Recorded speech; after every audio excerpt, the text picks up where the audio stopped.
maswera semhuri yezimbabwe ndibaba wachinogure. Ini ndaingofungidzira kuti tagwire vanhu vakaita sana advocate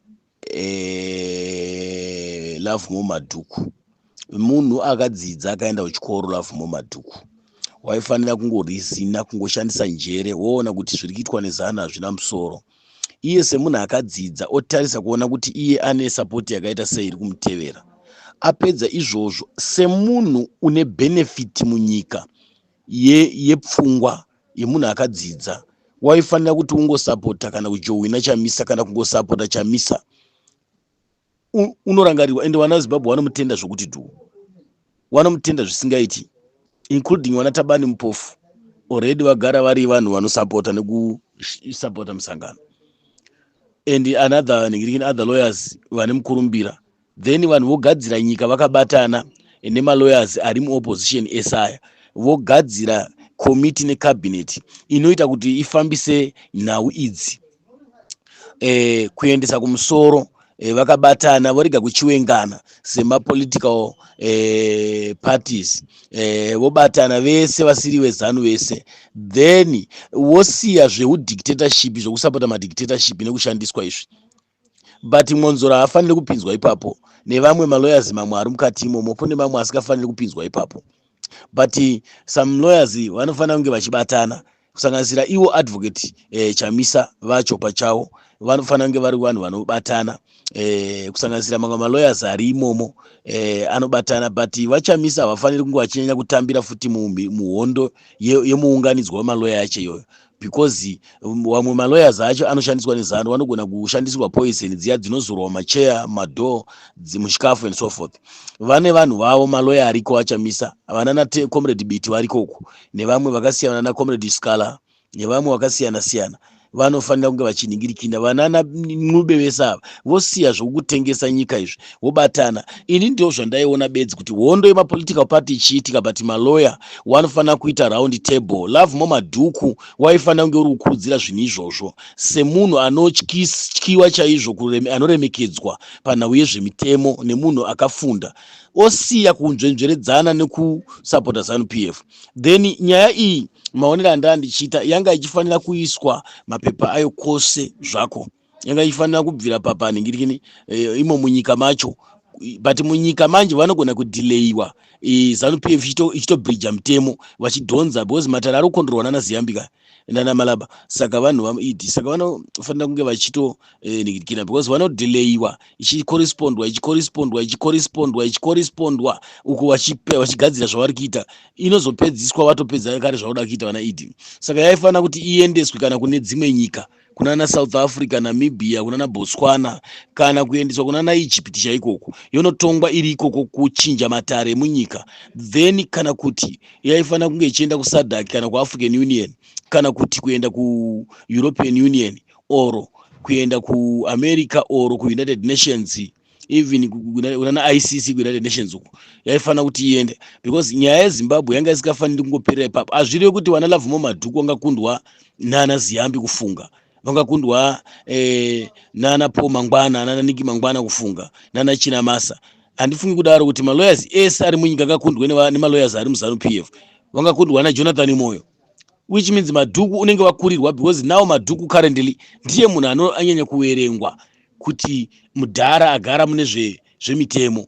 So zvirikuva kuti Madhuku unenge uchikurirwa naJonathan Moyo, nekuti Jonathan Moyo ndiye ainyanya kukomanda zvinhu zvizhinji zvaiitwa panguva yaRobert Mugabe. Now Jonathan Moyo futi ndiye ari kupa instructions hurumende yaMnangagwa kuti ibridge mutemo. Saka zvine zvakureva kuti malawyers ari munyika ese anokundwa kufunga mind na Jonathan Moyo. Saka kana vachiona kuti havakundwi na Jonathan Moyo, Love Madhuku ngaasiye zvePoland izvo, osiya zvekuchidzana neZANU-PF. Love Madhuku kana ida kurwira vana veZimbabwe ngazvipire kuenda kunobatana navaChamisa.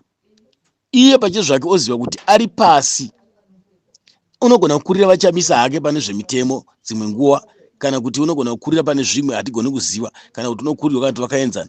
But sekuziva kwedu Love Madhuku wamunhu ane experience yakati okurei, wamunhu ane ruzivo, handimazviona. Saka nekuti Love Madhuku kana ndisingakanganisi nditicha kuna ana Chamisa, pana uzvezve mitemo. But Love Madhuku manje unozotadza kunzwisika vana veZimbabwe kusavimba naye mafambiro nemamiriro aanenge achiita nemaitiro aanoita nevanhu veZANU-PF uye kushandisika kwaanoita munguva yemaelection. But nyaya yemutemo uda kutyurwa muZimbabwe, malawyers arimo akabatana akagara pasi voconsulta vocommunicata kana kugarawo pasi nemalawyers nemajaji nevanhu vezvemitemo vari muhurumende dzedzimwe nyika zvakafanana nananhingirikini vanana Mpofu vari muno muSouth Africa nevari kuna America, vana Muzvinafundo vari kuna America, kuna Britain na Canada, kuna Germany, nekune dzimwe nyika dziri muAfrica muno na Nigeria kwesoko.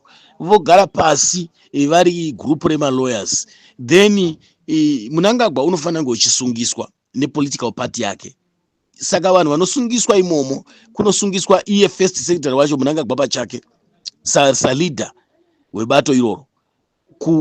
Vanosungiswa nenyaya yekukepcha mutemo, yokupaza mutemo wakaumbwa nenyika nevana veZimbabwe, wakaitwa nereferendum yevana veZimbabwe. Mutemo wakagadzirwa nenyika kwete nebato.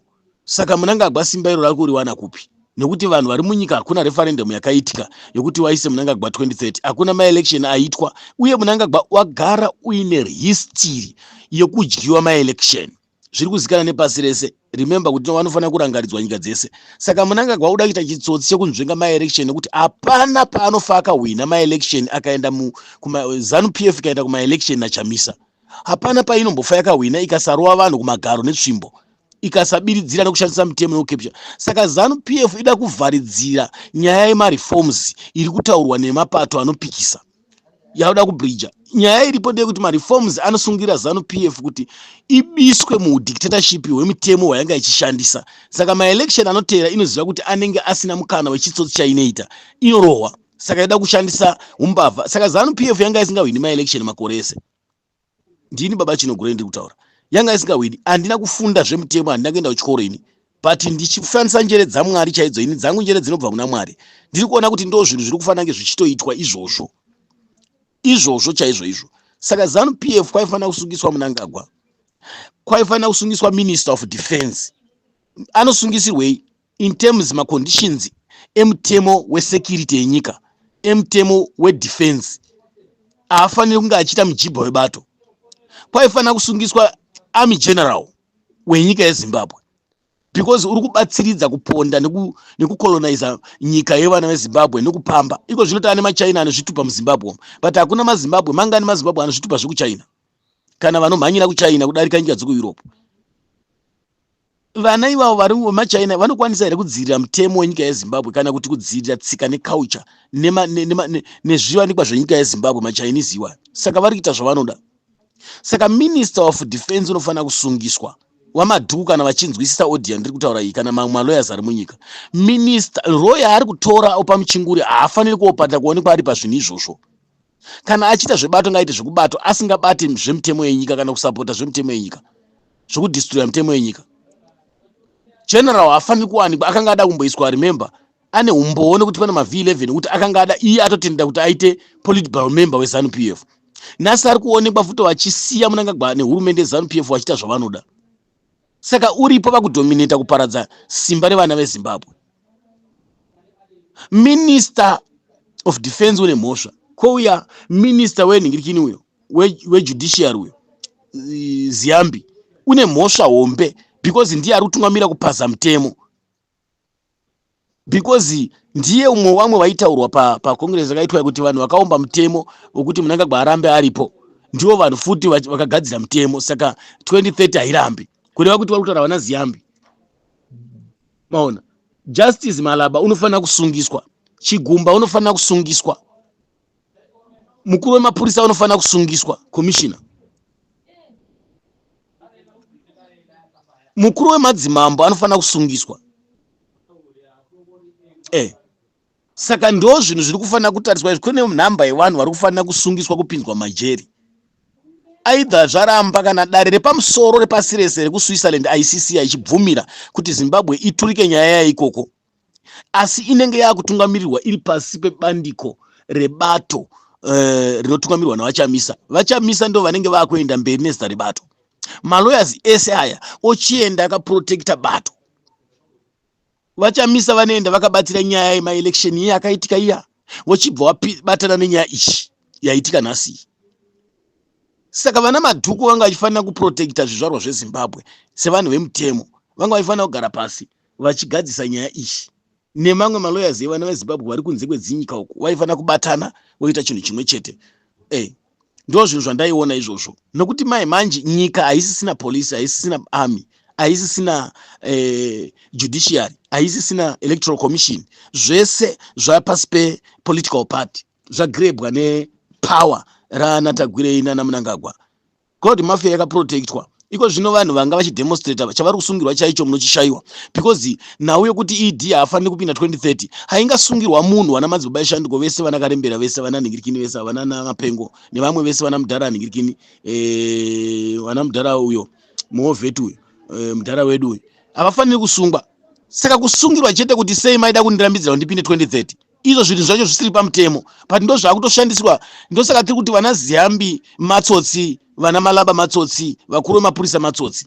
Pane nyaya yekuti even mapurisa acho akadzidza chipurisa, kana kuti makomishina ari kutungamira mapurisa nezvemitemo, kana kuti vari kutungamira maminista ezvemitemo, pane zvinosungirwa vana veZimbabwe, kwozoita zvimwe zvinhu zvokuti havangarwiri bato kuti riite masimba ekudzvanyirira vana veZimbabwe, nokuti varume ava vari kusungirwa nyaya isinei nenyika, nyaya ine chekuita nekuprotekta bato, kuti sei muri kuda kurwisa kuti uyo asapinda paNingirikini. Haisi nyaya yekuti ingasungirwa vana Baba Mudiwa, vana Mapengo, vana Ningirikini.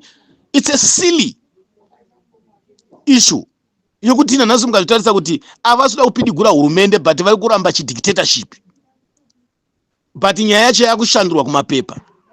Saka ndo pamunoona kuti maloyers ari munyika, ndini Baba Chinogurei ndiri kutaura, vana Chatufa budisai nyaya iyi, vana Gambakwe, vana Kuliendi, vana Jolas, nyaya iyi ndokumbira kuti muise kuma channels kwenyu iwo, kuti maloyers ari munyika abatane kuita chinhu one. Although isu tiri paground tichimhaisana nemapolitical parties edu, but wemutemo wachita zvemitemo. Wana ED havafaniri kuita zvavanoda nenyika, uye ZANU PF haisi Zimbabwe. Zimbabwe inobata mapato akasiyana siyana nevamwe vanhu vasinei neZANU, vasikatodi ZANU, nevamwe vasingadi politics. Saka vari kudzvanyirira navamwe vasikagoni kutovhota futi kana kufamba, vari kugara vakachengetwa mumba zvirema. Ndinokutendai mazvita, kodzero dzevanhu dzambonyikidzwa nana ED ava nana Mnangagwa. Iko zvinezvi maministers anga achisapota ED achiwenga maministers ari kurwisa chiwenga muZANU PF, kana vanhu vari muZANU PF vari kurwisa chiwenga, vazhinji vacho vatarisana nekudzingwa, vazhinji vacho vanogona kudzingwa nestep by step, asi vazhinji muchapera kudzingwa muZANU PF muri kubatsira kusvidzira chiwenga, muchirwisa chiwenga, but muchadzingwa chete nguva yekupedzisira. Iwewe muriswa uchaurayiwa, uchafa nechausingazivi. Siyana nenyaya dzauri kupindira nedzauri kutamba. Iwe waakutamba nematuzvi pasina mvura, ndokuti ndikukuyambira. Eho, uri kukoromora zvinhu zvausingakwanisi. Ndatenda mazvita Baba Chinogure.